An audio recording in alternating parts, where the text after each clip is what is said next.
Traidor ka talaga, Tikyo. Iisang kilatis yun ni Benji. Saan mo siya tinago? Sabihin mo na, Tikyo!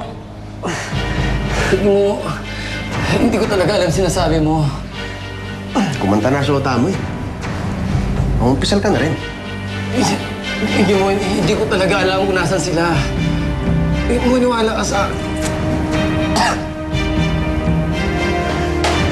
Kasi nagsisinungaling yan. Mamatigas ka talaga, ha? Manang, hindi mo maawa ka sa akin.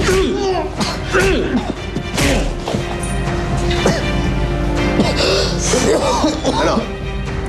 Amin ka na?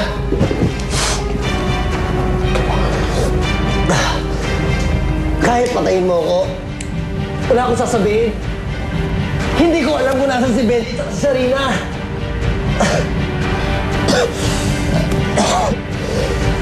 Hmm?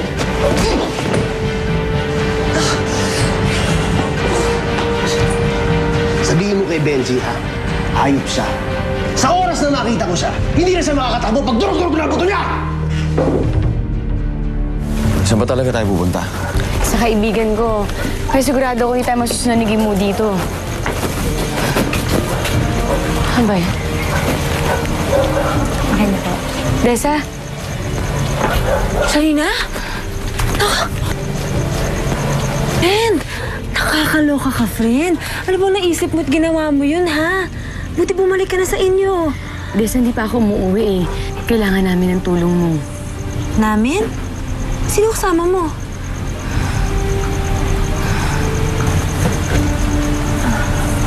Sige na, Desa. Wala na kami ibang matutuluyan eh. Ikaw na lang ang naisip ko. Sarina, hindi pwede. Kung gusto mo, bumalik na lang kayo. Bakit hindi pwede? Dahil galit ka rin sa akin? Hindi naman sa ganun. Kaya lang kasi... Kaya lang ano? Desa, tulungan mo naman ako. Ha?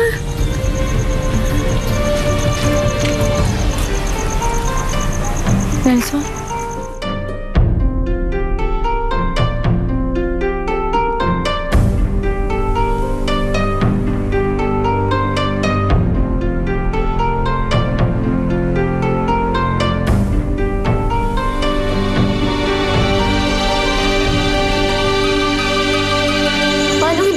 Si Benji Gibo. Gumawa ka ng paraan, nasahin mo sa akin, ibabalik mo siya sa akin.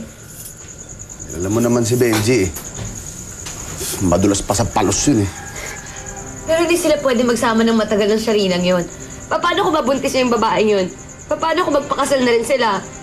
Kimo, hindi ko kaya yun. Hindi ko matatanggap na mawala sa akin si Benji.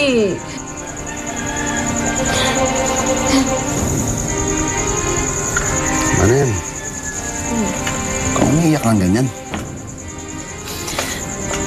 Pero Gibo, nangako ka sa akin. Nangako ka rin sa nanay ko na hindi mo ako pababayaan kahit kailan. Hindi ko naman nakakalimutan yung pangako kay Ninang. Yun naman palagi mo eh. Hanapin mo sila ni Benji. Kahit saang lungga pa sila magtago ng babaeng yun. Sige na. Sige na, please. Ang bahala, hanapin ko si Benji. Kahit basag-basag pa ang mukha nun, ihaharap ko siya sa'yo. Ano, umiyak ka? Ano yun? Araw.